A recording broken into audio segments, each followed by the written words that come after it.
ο Άρης είχε την νίκη στα χέρια του μέχρι και τις καθυστερήσεις. Τι έφταξε και δεν κατάφερε να την πάρει? We had the victory in our hands until the extra time. What went wrong in the extra time? Yes, we lose 3 points today. This is very clear. But I think we need to be more concentrated in all the actions. Yes. Okay, it's 9 minutes extra time. It's so hard, but I think in the last action we need to be more concentrated. No? We need to go until the last. Χάσαμε την νίκη σήμερα γιατί δεν ήμασταν συγκεντρωμένοι μέχρι και το τέλος. Ήταν 9 λεπτά οι καθυστερήσεις. Είναι σκληρό να δέχεσαι γκολ στις καθυστερήσεις, αλλά πρέπει να είμαστε πιο συγκεντρωμένοι. Ειδικότερα στο τέλος μας έλειψε η συγκέντρωση και αυτό μας τύχησε.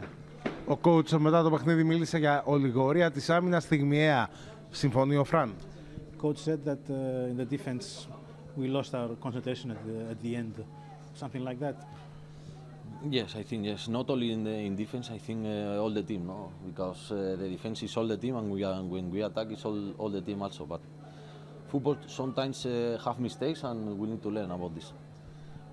Συμφωνώ, ήταν μια ολιγορία της άμυνας, αλλά δεν είναι μόνο η άμυνα. Όλη η ομάδα αμήνεται και όλη η ομάδα επιτίθεται. Ήταν ένα σκληρό μάθημα για μας αυτό σήμερα και όπως είπε πρέπει να είμαστε πιο συγκεντρωμένοι μέχρι το τέλος. Στα θετικά της υπόθεσης όμως είναι ότι ο Άρης παίρνει ένα βαθμό σε δύσκολη έδρα και κλείνει μια σειρά 10 αγώνων μέσα σε ένα μήνα, κρατώντας το ότι δεν φεύγει τιμένος στο τέλος αυτών των παιχνιδιών. We got 1 point and tonight's game was the end of a tough period with 10 games. We didn't lose tonight. Yes, this is the positive that after a long period that we play every 3 days, the team put all every game, and this is important. But now we have only 1 week rest, and after we have 7 games in a row again. Ναι, είχαμε κάθε 3 μέρες παιχνίδι, αυτό είναι αλήθεια. Ήταν ένα δύσκολο διάστημα. Τώρα έχουμε μια εβδομάδα να ξεκουραστούμε και μετά πάλι αρχίζουμε τα συνεχόμενα παιχνίδια, οπότε πρέπει να προετοιμαστούμε κατάλληλως. Γιάννικο. Ναι, εδώ μαζί με τη Χριστίνα, καλησπέρα και από εμάς στο στούντιο. Παντελή, μια ερώτηση, γιατί ο Φραν επέστρεψε στον Άρη για να διεκδικήσει τίτλους και μπροστά υπάρχει η πρόκληση των ημιτελικών και του τελικού. Όλοι ελπίζουν στον Άρη. Πώς βλέπει αυτό το ζευγάρι με τον Πανετολικό και καταλαβαίνει ότι ο κόσμος του Άρη διψάει για ένα τρόπαιο? We came back to Aris this season and your target is to achieve a title with this team again.